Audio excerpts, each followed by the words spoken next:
Assalamu alaikum. Welcome, dear students, in the class of Computer Science first year. Today we will discuss lecture number 12. सबसे पहले हम देखते हैं कि previous lectures के अंदर हमने क्या रीड आउट किया। प्रीवियस लेक्चर्स के अंदर जो था हमने चैप्टर नंबर 4 को कंप्लीट किया था। चैप्टर नंबर 4 हमने स्मार्ट सिलेबस के लिहाज से किया था। उसमें हमने देखा था यूजेस ऑफ कंप्यूटर कहाँ कहाँ पे होते हैं, कैच कैम के बारे में देखा, कंप्यूटर सिमुलाइजेशन क्या होता है, उसके अलावा ई कॉमर्स और उसके डेली लाइफ के अंदर जो है वो क्या क्या इस्तेमालात जो हैं हमने उसके बारे में जो था वो हमने रीड आउट किया था। उसके बाद जो है हम स्टार्ट करते हैं टुडे एजेंडा कि आज जो है हमने क्या पढ़ना है। उसमें चैप्टर नंबर 5 हम पढ़ेंगे। चैप्टर नंबर 5 जो है उसमें हम देखते हैं कि आज हमने कौन कौन सा रीड आउट करना है टॉपिक्स। सबसे पहले हम चैप्टर नंबर 5 में देखेंगे कंप्यूटर आर्किटेक्चर्स क्या होता है। स्टूडेंट्स, चैप्टर नंबर 5 जो है वो एक न्यू चैप्टर है। पहले भी हमने इसको रीड आउट नहीं किया था, लेकिन अब जो है हम फर्स्ट टाइम इसको पढ़ने की कोशिश कर रहे हैं। स्टूडेंट्स, आप लोग पूरी कोशिश कीजिएगा इसको समझने की, और मेरी भी कोशिश होगी कि मैं आसान वर्डिंग में आप लोगों के सामने जो है इसको एक्सप्लेन करूँ ताकि आप लोगों को आसानी से समझ लग सके। इसके अलावा अगर फिर भी आप लोगों को क्वेश्चन है तो काइंडली आप लोग जो हैं मुझे टेक्स्ट मैसेज करके पूछ सकते हैं। चैप्टर नंबर 5 ओवरव्यू भी है हमारे पास। चैप्टर नंबर 5 जो है हमारे पास है कंप्यूटर आर्किटेक्चर का और उसके कंपोनेंट्स कौन कौन से होते हैं। उसके बाद फिर हम देखेंगे सीपीयू क्या है, और उसके बाद जो है मेन मेमोरी क्या होती है और कैशे मेमोरी क्या होती है, इसको देखना है। रोम और उसकी टाइप्स कौन कौन सी हैं, रैम और रोम में क्या फ़र्क है, इसको जो है आज हम कवर करने की कोशिश करते हैं। सबसे पहले हम देखते हैं कंप्यूटर आर्किटेक्चर है क्या। आर्किटेक्चर कहते हैं बनावट को। कंप्यूटर की बनावट क्या है, कहता है in computer engineering. Computer engineering एक फील्ड है कंप्यूटर की। Computer architecture is a set of rules. Set of rules, rules कहते हैं कवानीन का एक ऐसा मजमुआ, एंड मेथड, मेथड का दैट डिस्क्राइब जो बयान करता है the functionality, organization and implement of computer system. के कंप्यूटर को हमने ऑर्गेनाइज कैसे करना है, उसको बनाना कैसे है, उसके फंक्शन को कैसे डिस्क्राइब करना है, उसको इम्प्लीमेंट कैसे करना है, कंप्यूटर सिस्टम कहलाता है। मतलब कंप्यूटर सिस्टम को हम कंप्यूटर आर्किटेक्चर्स भी कहते हैं कि आर्किटेक्ट कैसे किया जाएगा, कंप्यूटर की साख्त कैसे बनाई जाएगी। क्योंकि स्टूडेंट्स हमारा चैप्टर नंबर 5 है भी कंप्यूटर आर्किटेक्चर के बारे में। उसके बाद जी इसके कंपोनेंट्स में हम देखते हैं कि इसके कौन कौन से अज्जा हैं। नंबर 1 पे हमारे पास कंट्रोल यूनिट आएगा कंप्यूटर आर्किटेक्चर में। उसके बाद हमारे पास आएगा अरिथमेटिकल एंड लॉजिकल यूनिट, जिसको हम शॉर्ट में ALU भी कहते हैं।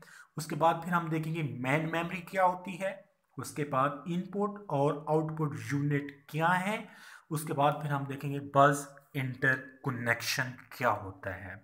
तो स्टूडेंट्स ये हमारे पास कंपोनेंट हैं जिसको हमने रीड आउट करना है। सबसे पहले हमारे पास आता है कंट्रोल यूनिट क्या है। देखिए स्टूडेंट्स, नाम से ही ज़ाहिर है कंट्रोल यूनिट एक ऐसा यूनिट होता है कंप्यूटर के अंदर, कंप्यूटर के आर्किटेक्चर के अंदर, जो क्या करता है किसी भी डाटे के फ्लो को कंट्रोल करता है।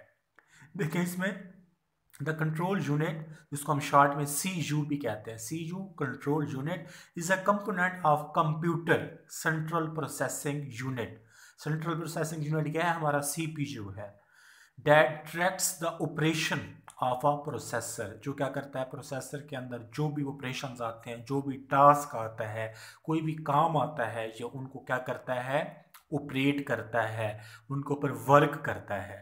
It's tell the computer memory, ये कंप्यूटर की मेमोरी को बताता है। Arithmetical and logical unit and input and output device how to response to the instruction that have been sent to the processor. मतलब इस मेमोरी के अंदर हम ये देखते हैं कि अरिथमेटिकल और लॉजिकल यूनिट जो है उसने इनपुट कैसे लेनी है और आउटपुट जो है उसने कैसे रिस्पॉन्स करनी है। जो हिदायत हम उसको देते हैं और कंप्यूटर क्या करता है उस हिदायत को प्रोसेसर के पास भेजता है ताकि प्रोसेसर जो है वो इसके ऊपर फर्दर काम कर सके। नेक्स्ट हम चलते हैं हमारे पास ALU आता है। ALU क्या है? अरेथमेटिकल लॉजिकल यूनिट है। Is a part of computer processor, जिसको हम शॉर्ट में CPU कहते हैं, that carries out अरेथमेटिकल and logical operation on operands in computer instruction word. ALU जो है ये अरेथमेटिकल और उसके साथ साथ जो है जो लॉजिकल यूनिट जो है ये उनको क्या करता है, उनके ऊपर ये काम करता है, उनके ऊपर वर्क करता है। In some processor the ALU is divided into 2 unit. कुछ प्रोसेसर हमारे पास ऐसे भी हैं जिनके अंदर क्या किया जाता है, AL को 2 हिस्सों में डिवाइड कर दिया जाता है। पहला हिस्सा जो होता है वो होता है AU, जिसको हम अरेथमेटिकल यूनिट कहते हैं। दूसरा जो होता है वो होता है LU, जिसको हम लॉजिकल यूनिट कहते हैं। अब ये अरेथमेटिकल यूनिट कौन से होते हैं और लॉजिकल यूनिट कौन से हैं, इसको हम आगे देखते हैं। अब इसमें AU और LU क्या है? ALU वही बात, arithmetical unit is a digital circuit, एक ऐसा सर्किट होता है use to perform arithmetical and logical operation like sum, divided, multiple and subtract.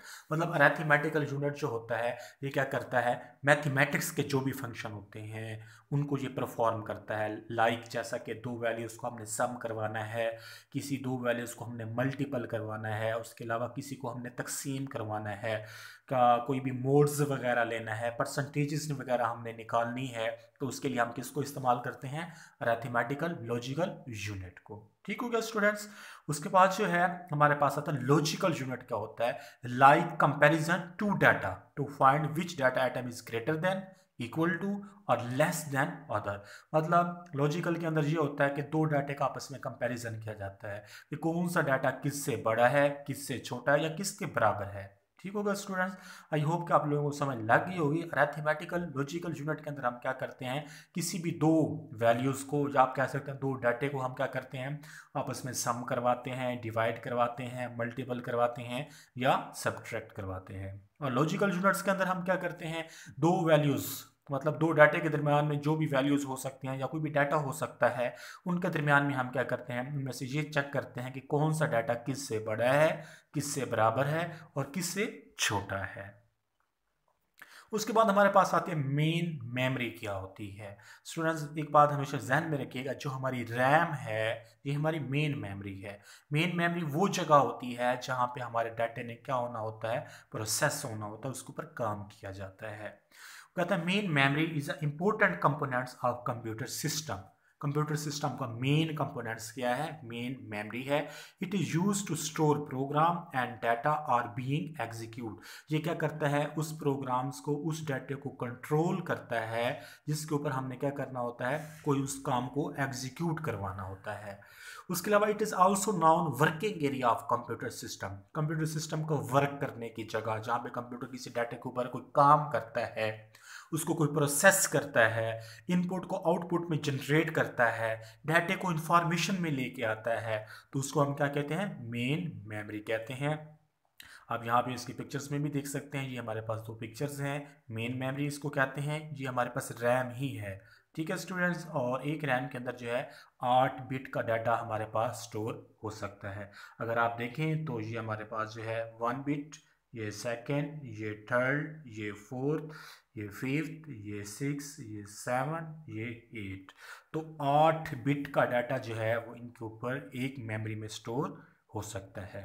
अगर हम इसको मैप करें, मतलब इसको मेजर्ड करें, तो ये टोटल कितने की होती है, 4 इंचेस की होती है। अगर हम यहाँ पे इसको व्यू करें, देखें तो ठीक है स्टूडेंट्स। और यहाँ पे आप देखें तो आपको नज़र भी आ रहा होगा, यहाँ पर देखें, ये देखें मेन मेमोरी, ठीक है। और उसके आगे जो है ये रैम भी लिखा हुआ है ब्रैकेट्स के अंदर, ये वाली लाइन में देखें तो मतलब ये उसकी एक्स्ट्रा इन्फॉर्मेशन है। मतलब मेन मेमोरी जो है हमारी रैम ही कहलाती है। इसी के अंदर हमारे डाटे ने क्या होना होता है, प्रोसेस होना होता है। और इसके अंदर जो भी डाटा आता है वो आर्जी होता है, परमानेंट यहाँ पे स्टोर नहीं होता है। एक बात हमेशा ध्यान में रखिएगा। ठीक है स्टूडेंट्स। नेक्स्ट हम चलते हैं, हमारे पास आर्किटेक्चर आ रहा है मेन कंपोनेंट्स का। क्या अब हमारा डाटा जो है वो कैसे प्रोसेस होता है। सबसे पहले हमारे डाटे में क्या होता है, इनपुट आउटपुट होती है। यहाँ पे पहला काम जो होता है हमारे पास, सबसे पहले हम क्या करते हैं, देखें आई लिखा हुआ है और ओ लिखा हुआ है। आई का मतलब इनपुट है और ओ का मतलब आउटपुट है। सबसे पहले हम यहाँ पे क्या है, इनपुट कोई भी देंगे। इनपुट ने किस में जाना है, इसी रैम में जाना है। और रैम के बाद क्या है, आगे रोम आती है। ये रोम क्या होता है, इसमें डाटा हमारा परमानेंट स्टोर होता है, रैम में आर्जी तौर पे स्टोर होता है। उसके बाद सीपीयू के पास जाता है। सीपीयू क्या है, सेंट्रल प्रोसेसिंग यूनिट है, जिसको हम प्रोसेसर भी कहते हैं। इसने उसके ऊपर क्या करना होता है, फर्दर काम। स्टूडेंट्स यहाँ पे एक हमारा एक और टॉपिक भी आएगा। यहाँ पे आप देख रहे होंगे तीन चीज़ें आपको नज़र आ रही हैं। एक डाटा बस है, ये मैंने अंडरलाइन कर दिया है। एक एड्रेस बस है और एक कंट्रोल बस है, ये देखिए मैंने अंडरलाइन अभी किया है। तो ये तीन बसेस जो हैं, हमने इनको फर्दर एक नया टॉपिक जो है हमारे पास आएगा, उसके अंदर जो है हम इसको इंशाल्लाह जो है फिर डिटेल से भी करेंगे। ये हमारे पास 1 टाइप, ये 2 टाइप, ये 3 टाइप, ये इन 3 टाइप्स को हमने फर्दर भी रीड आउट करना है। ठीक है स्टूडेंट्स। इनपुट में सबसे पहले क्या होता है, अगर हम यहाँ से देखें, सबसे पहले देखिए ये इनपुट है, 3 बसेस हैं हमारे पास। ठीक है, एक डाटा बस है। डाटा बस क्या करते हैं, जो भी इनपुट में यहाँ पे जो भी हमारे पास डाटा आएगा, उसने क्या करना, उसी डाटे को उठाना है, डाटा के अंदर आएगा। उसके बाद हमारे पास एक और बसेस भी है, ये निशान भी आपको यहाँ पे नजर आ रहा है, ये देखें ये ऊपर जा रहा है इसी के अंदर।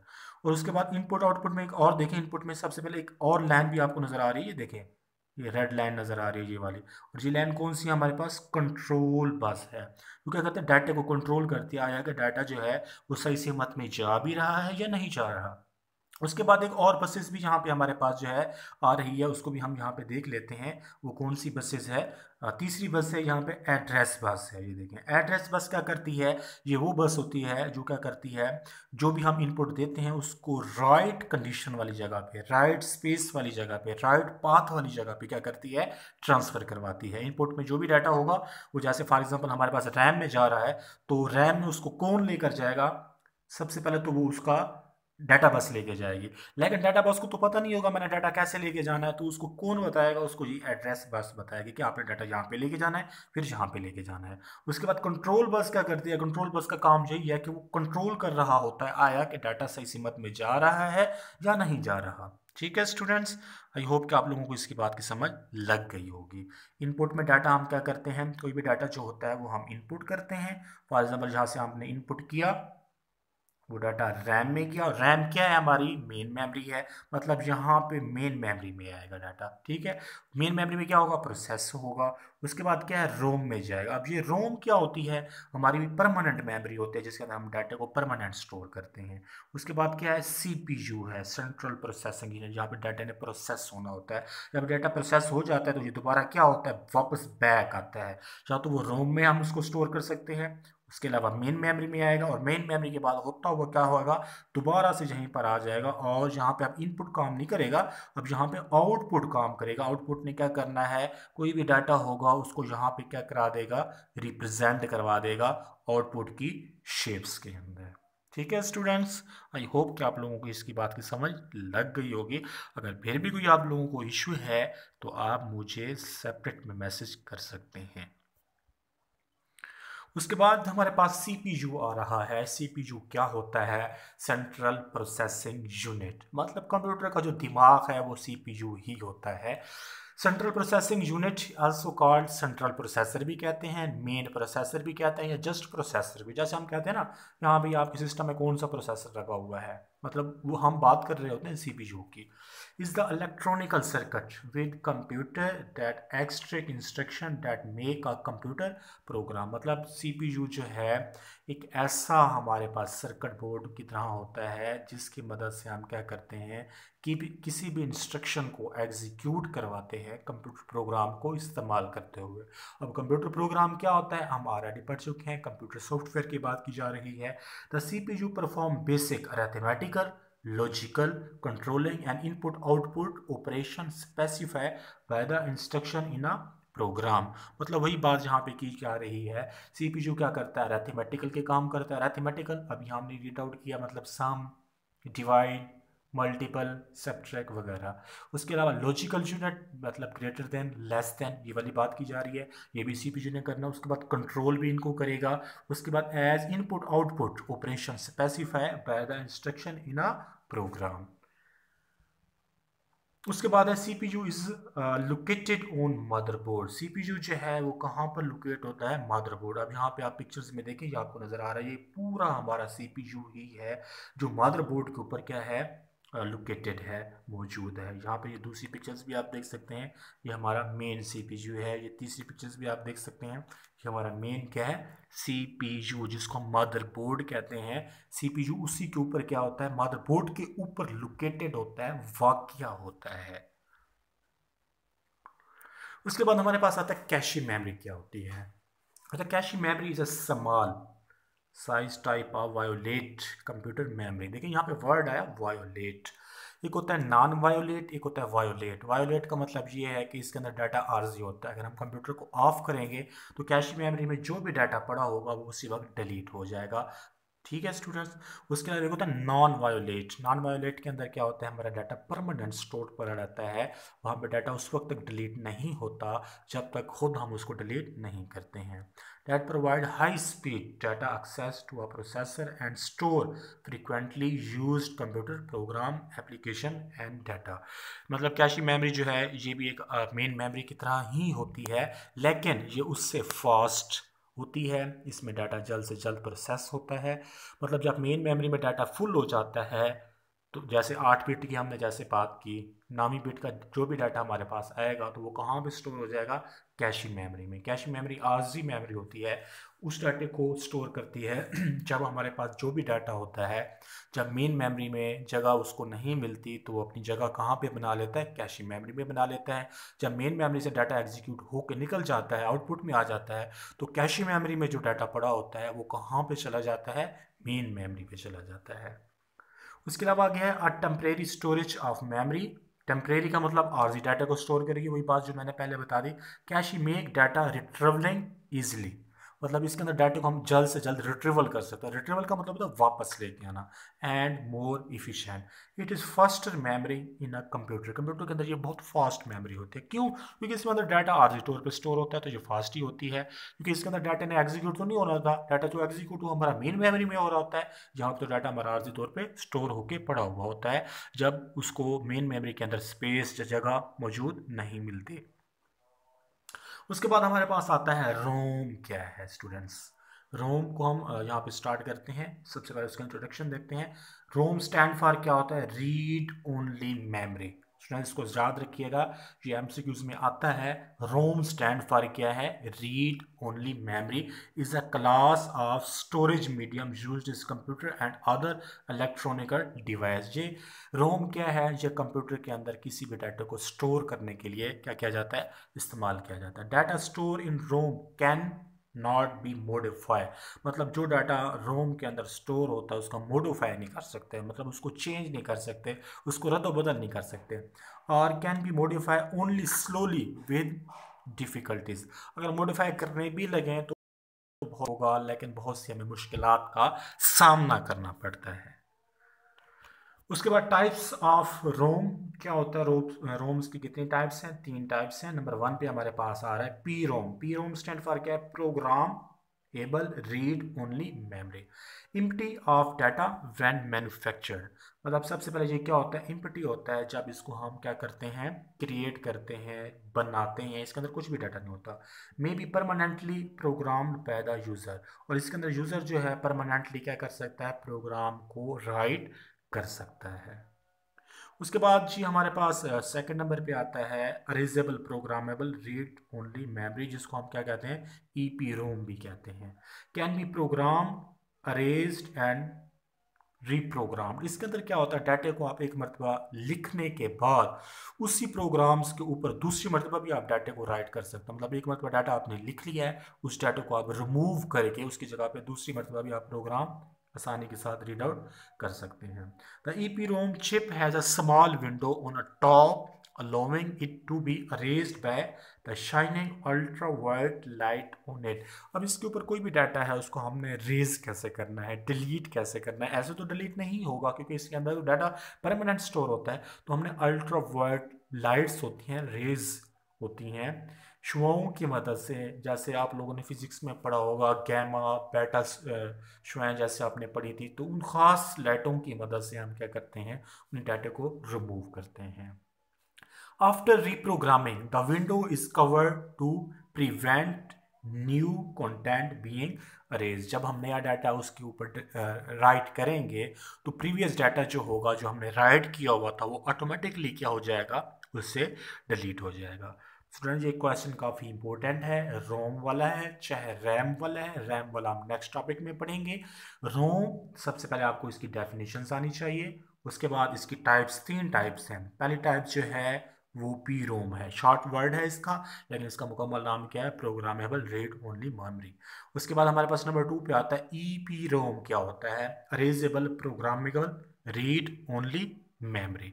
उसके बाद हम नेक्स्ट चलते हैं, थर्ड टाइप्स हमारे पास आ रहा है ई ई पी रोम, मतलब electrically erasable programmable read only memory, reprogrammed electrical without using ultraviolet light. इसके ऊपर भी हम दोबारा से किसी प्रोग्राम्स को राइट कर सकते हैं, लेकिन इसके अंदर हम अल्ट्रा वायोलेट लाइट को इस्तेमाल नहीं करते। हम किसको इस्तेमाल करते हैं, must be removed from the computer and placed in a special machine to do this. हम खास किस्म की मशीनों को इस्तेमाल करके क्या करते हैं, प्रीवियस डाटा को रिमूव करके उसके ऊपर हम नया डाटा जो है वो राइट कर सकते हैं।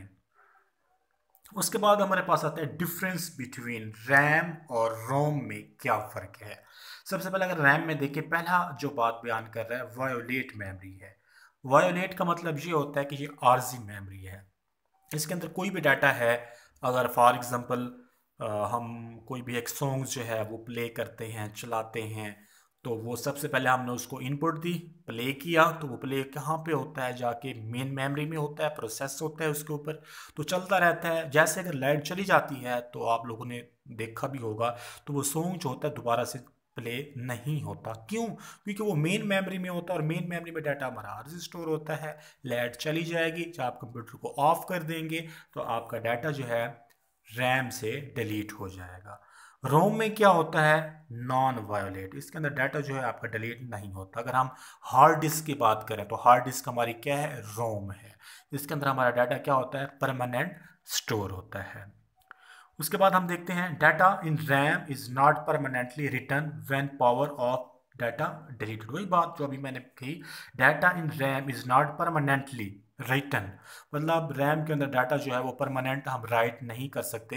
Win power of data deleted, जैसे हम पावर ऑफ करेंगे या लाइट चली जाती है तो इसके अंदर जो भी डाटा पड़ा होता है वो ऑटोमेटिकली क्या हो जाता है, डिलीट हो जाता है।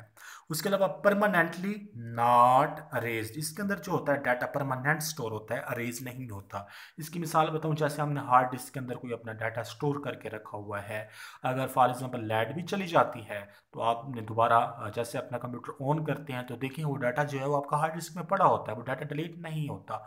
लेकिन जो डाटा या कोई सॉन्ग वगैरह आप प्ले किए हुए होते हैं, या कोई भी मूवीज़ वगैरह आपने प्ले की हुई होती है, तो वो ऑटोमेटिकली क्या हो जाती है, ख़त्म हो जाती है, हमें दोबारा से फिर प्ले करना पड़ता है। तो दोबारा हम कहाँ से लेके आते हैं, वो रोम से ही लेके आते हैं। हार्ड डिस्क जो है ये एक एग्जांपल है हमारे पास रोम की।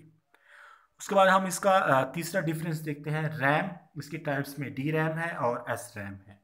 उसके बाद रोम में देखें तो इसकी टाइप्स में पी रोम है और ई पी रोम भी है और ई ई पी रोम भी है, जो अभी हमने प्रीवियस स्लाइड्स में देखा है। उसके बाद है it require flow of electrical to retain data, मतलब इसके अंदर जो है, हाँ, किसकी ज़रूरत होती है, हमें इलेक्ट्रिकल सिटी की, लाइट की ज़रूरत होती है। मतलब अगर हमने अपने डाटे को कंट्रोल में रखना है तो हमें क्या होगी, लाइट की ज़रूरत होगी। अगर लाइट चली जाएगी तो इसके अंदर जो भी डाटा होगा ऑटोमेटिकली क्या हो जाएगा, डिलीट हो जाएगा। उसके बाद अगर हम रोम में देखें, it does not require electrically to retain data, इसके अंदर जो है हम कोई भी डाटा जो है उसको बरकरार रखने के लिए हमें इलेक्ट्रिकल की ज़रूरत नहीं होती। एक डाटा हमने अपने रोम में स्टोर कर लिया है तो वो उस वक्त तक डिलीट नहीं होगा जब तक हम उसको खुद डिलीट नहीं करेंगे। उसके बाद जी हमारे पास लास्ट डिफरेंस आता है, RAM is memory available for the operating system programs and process to use when the computer is running। RAM उस वक्त यूज़ होती है जब हमने कोई प्रोग्राम चलाया हुआ होता है, या कोई प्रोग्राम्स को हम रीड आउट करते हैं, या किसी प्रोग्राम्स को हम एग्जीक्यूट करवाते हैं, तो क्या करता है, उसी वक्त ये भी स्टार्ट हो जाता है। मतलब ऑपरेटिंग सिस्टम जैसे हमारे पास है, ऑपरेटिंग सिस्टम क्या है, हमारी विंडो है। तो मतलब जैसे ही हम अपने कंप्यूटर को ऑन करते हैं तो रैम के अंदर जो भी डाटा आता है वो एग्जीक्यूट होता रहता है। अब यही आप लोगों ने देखा होगा, जैसे भी हम अपने कंप्यूटर को ऑन करते हैं तो सबसे पहले विंडो लोडिंग होती है। तो लोडिंग कहाँ पे हो रही होती है, वो रैम में लोडिंग होती है। और वो पड़ी हुई कहाँ होती है, वो रोम में पड़ी होती है, क्योंकि रोम में डाटा परमानेंट स्टोर है। अगर हम विंडो को रोम में ना रखें तो हमारी विंडो जो है वो चलेगी ही नहीं। क्यों? क्योंकि वो रैम में है, रैम है तो आर्जी तौर पे है। आर्जी तौर पे तो हम इसको स्टोर कर ही नहीं सकते, क्योंकि लाइट चली जाएगी तो डाटा भी हमारा लॉस्ट हो जाएगा। उसके बाद जो है हम डिफरेंस देखते हैं ROM. ROM is a memory that contain your computer that is pre-written to hold the instruction for booting up the computer। इसके अंदर जो भी डाटा होता है वो हमारा परमानेंट स्टोर होता है, प्री रिटन होता है, पहले से हमने राइट करके रखा हुआ होता है। और हमें उस वक्त ज़रूरत पड़ती है जब हमें उस प्रोग्राम्स की ज़रूरत होती है किसी चीज़ को चलाने के लिए, किसी चीज़ के डाटे को इनपुट के तौर पे हासिल करने के लिए। So students, thank you for watching. Lecture number 12 जो है हमारा यहाँ पे एंड हो जाता है। चैप्टर नंबर 12 जो है, एक मरतबा फिर से मैं आपको बताता चलूँ, चैप्टर नंबर 5 को हमने स्टार्ट किया हुआ है। और मेरी कोशिश है कि मैं इस चैप्टर को थोड़ा सा स्लोली आपके सामने जो है वो कवर करवाऊँ। और लेक्चर नंबर 12 में मैंने थोड़े से 2 टॉपिक्स करवा दिए हैं आप लोगों को। उसकी वजह ये है कि आप लोगों का जो टेस्ट है वीक 4 का, तो उसके अंदर ये जो टॉपिक जो हैं वो इंक्लूडेड हैं। तो इस वजह से मैंने कोशिश की है कि फ़र्स्ट टाइम आप रीड आउट कर रहे हैं और इसको मैं आप लोगों को कवर करवा दूँ। तो इंशाल्लाह नेक्स्ट जो है हम स्लोली पढ़ेंगे। और आई होप कि आप लोग इसको अच्छे तरीके से अंडरस्टैंड करेंगे। और एक और भी बात ज़हन में रखिए, अब जो भी हम पढ़ रहे हैं ये हमारा स्मार्ट सिलेबस के लिहाज से ही है। और 5वें चैप्टर में जो है हमारा एक लॉन्ग क्वेश्चंस भी आता है। आज जो हमने पढ़े हैं ये हमारे लॉन्ग क्वेश्चंस ही थे। रोम वाला भी लॉन्ग क्वेश्चन है। और उसके अलावा स्टार्ट में जो हमने पढ़ा है कंप्यूटर आर्किटेक्चर और उसके कंपोनेंट्स, वो भी लॉन्ग क्वेश्चंस में आ जाता है। ठीक है स्टूडेंट्स, तो इंशाल्लाह नेक्स्ट लेक्चर में हम फिर मुलाकात आप लोगों से होगी। काइंडली आप लोग टेस्ट जो हैं वो लाजमी तौर पे दिया करें। आपकी रेशो जो है टेस्ट देने वाली वो बहुत कम है। आई होप कि आप लोग जो है टेस्ट को अच्छे तरीके से वाइंड अप भी करेंगे, देंगे भी सही। और कोई क्वेश्चन है वो लाजमी आप मुझसे करेंगे। ठीक है स्टूडेंट्स, काफ़ी लोगों की तादाद जो है वो कम है जो आप लोग लेक्चर्स को व्यू नहीं कर रहे। लेकिन आप लोगों का अपना ही नुकसान है अगर आप लोग लेक्चर्स नहीं लेंगे। ठीक है स्टूडेंट्स, अल्लाह हाफिज़।